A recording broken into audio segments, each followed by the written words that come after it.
ready for a glorious future. Ladies and gentlemen, thank you for being our first audience.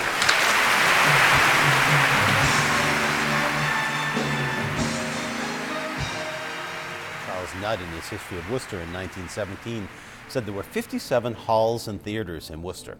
Worcester's theater traditions really starts with traveling companies that come here as early as 1797, when the prohibition on theatrical or dramatic presentations is lifted. It's lifted in 1794. And in 1797, the first Boston company comes to Worcester to put on something, you know, probably the locals thought was very scandalous because it was actually theatrical. In the 1840s, there are presentations at what was Brindley Hall, where the first Women's Rights Convention was held. In the 1850s, the Flag Block was the home of the Worcester Dramatic Museum. But Worcester's first theater was opened, according to tradition, by William Piper in 1857 on Front Street, and it was there for 10 years. Beginning of a long tradition. As the population grows, more theaters. They're looking for something to do. The population's over 100,000, and here they are going to the theater. And so by the time Sylvester Poli comes to town in 1905, the market is ripe. Comes here from New Haven. He buys a burned out building on what was really Mechanic Street, opens a theater that has an entrance on Front Street. Franklin Square Theater was the oldest theater on this site, and this is all that remains of it, is this entrance and then the hall and the room upstairs.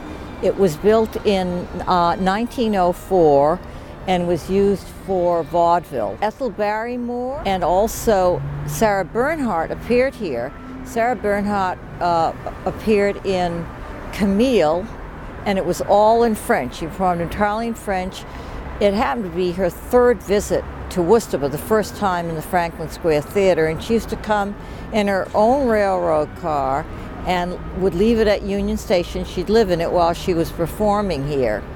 In 1912, the theater was bought by S.C. Poli. He purchased the theater and he called it the Grand Theater. At the time that the theater you know today was going to be built and was about to be built, there were a bunch of theaters in Worcester. This was not a one-of kind of a thing, and Poli was clearly very invested in Worcester. In 1925, he changed it to a movie theater. He had it remodeled and enlarged, and had employed Thomas Lamb. He was at the peak of his career. Probably then or since the world's most preeminent theater architect. His concern was to make the lobby and the theater just a wonderful fairy tale-like place for people to come. Well, I can tell you a little bit about the opening day, which was, they had, at that point there were 3,000 seats.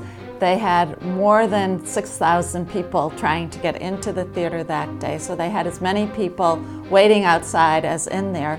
They showed a newsreel. I don't know what it was. They showed 5 vaudeville shows, and then a movie called The Ace of Cads. And I have no idea what that movie is, but I would really love to see it sometime. 1934, Poli sold the theater to Lowe's, and then it became known as the Lowe's Poli Palace Theater. When the theater opened, a reviewer called it a service to the community and noted that the beautiful exterior possessed a magical ability to whisk one away from the cares and realities of day-to-day world and into a land of make-believe.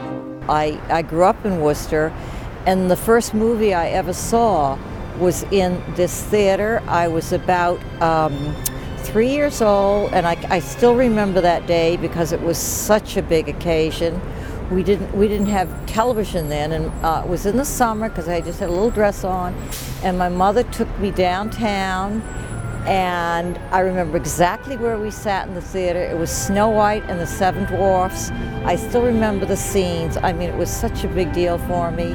And then when I was in my teens, this was my favorite theater to come to. I mean, I loved it. It had that beautiful grand staircase inside, and it was called a palace. And you knew it was just like a palace. It was really beautiful. So the theater was Lowe's Poli Palace until 1968, when it was bought and made into Showcase Cinema. It was chopped up into 4 small theaters. I mean, it really, was almost ruined. The old inner lobby it would be about right there. That's where the theater was, and it would have been maybe to the point where the theater today starts. And that was the size of it. They say it held about 1,700 people. And it remained that way until it went black in 1998. And until Ed Madaus and Paul Demoga came forward to renovate it, it was really poorly maintained. And I think it would have been torn down had it not been for Ed Madaus and Paul Demoga.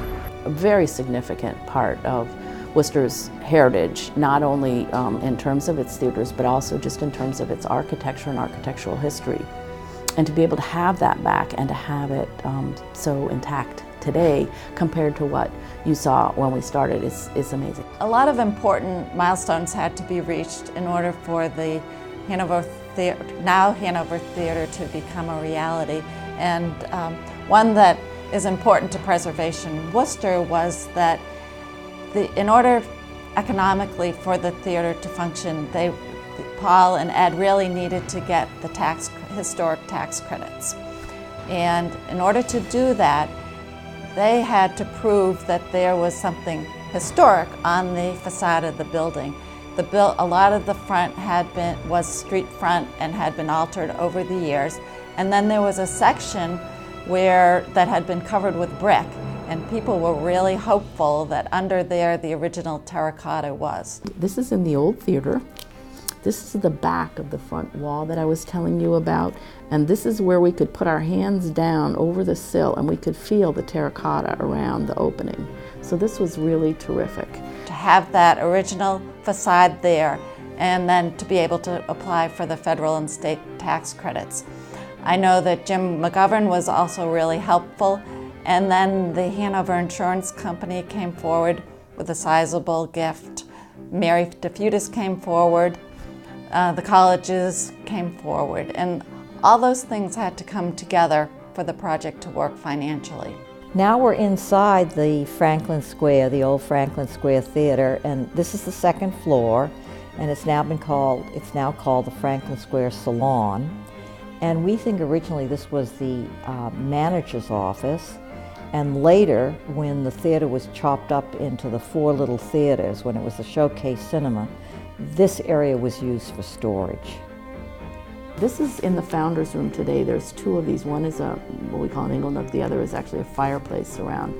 And if you go up there, you'll see those today. They were both intact from that building. And this is one of the photographs I mentioned to you where we could actually see that big arch surround with the light bulbs. These are all the light bulbs were reinstalled. And we knew this was here. But again, this is the facade that was applied in the 60s, or I guess in the 70s. And that's it again. And here's the arch. So we knew we had something to work with, but that's about it. We didn't know a whole lot.